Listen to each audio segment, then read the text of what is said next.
Ana pernah dengar dari salah satu ustaz, lebih baik tidak usah berinfak ke seorang pengemis karena membuat mereka menjadi malas.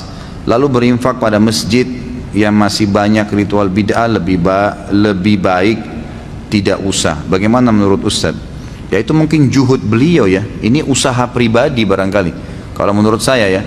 Karena dalam Islam kalau hadis yang kita pegangi riwayat Al-Hakim dengan sanad sahih, kata Nabi SAW, kalau datang kepadamu seseorang yang meminta sementara dia di atas tunggangannya, berilah karena kau lebih mulia. Berarti ada perintah memberi, mau bagaimanapun keadaan dia di atas tunggangan. Ini ulama hadis menekankan berarti dia kaya, dia mampu, tapi dia minta. Hadis Bukhari mengatakan yadul ulya khairum yadis sufla, tangan yang memberi lebih baik daripada tangan yang menerima. Memberi di sini dia fakir atau bukan, tetap ada pahalanya, tetap ada pahalanya.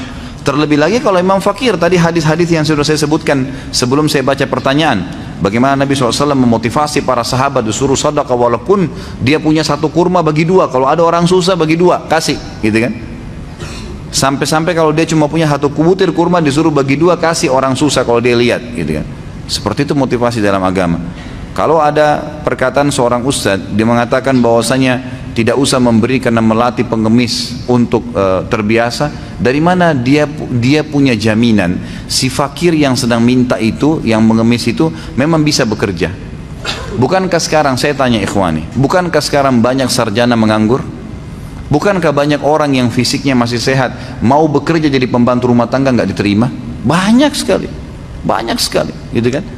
Saya temui kemarin menjelang lebaran di depan tempat saya di Condet itu, banyak sekali orang, kesian satu keluarga dengan istrinya, dengan anaknya pakai gerobak sampah keliling. Saya kira tadinya ngangkat sampah. Saya tanya, Bapak mau ngangkat sampah? Oh enggak. Saya hanya jalan-jalan sama istri anak saya. Maksudnya kalau ada sesuatu dia dikasih, dia terima. Dan apa yang dikasih, makanan kah, pakaian kah, ditaruh di gerobak sampahnya itu.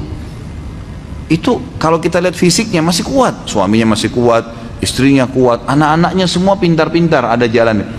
Tapi buktinya nggak mungkin, saya yakin kalau mereka dapat kerjaan mereka mau kerja seperti itu. Kotor-kotoran untuk apa gitu kan? Pasti orang manusia tidak senang. Tapi begitulah, tidak semudah apa yang kita bayangkan.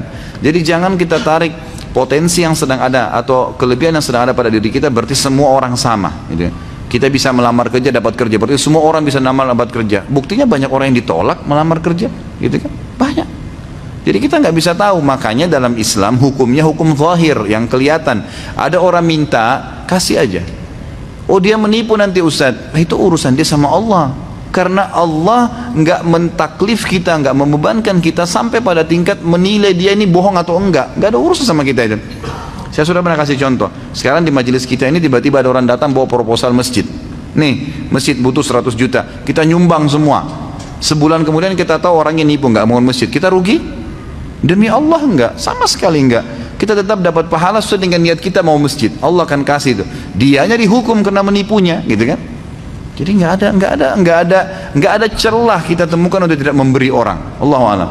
Ada satu pendapat memang, ada satu saran ulama, kalau ketahuan orang itu ahli maksiat, jelas-jelas uang itu akan dipakai pada maksiat kepada Allah, perbuatan bid'ah atau dia melakukan perbuatan syirik, atau misalnya memang dia minta uang untuk minum khamr, jelas-jelas kita tahu dia pakai mabuk, nah itu boleh ditolak kalau kita tahu ya.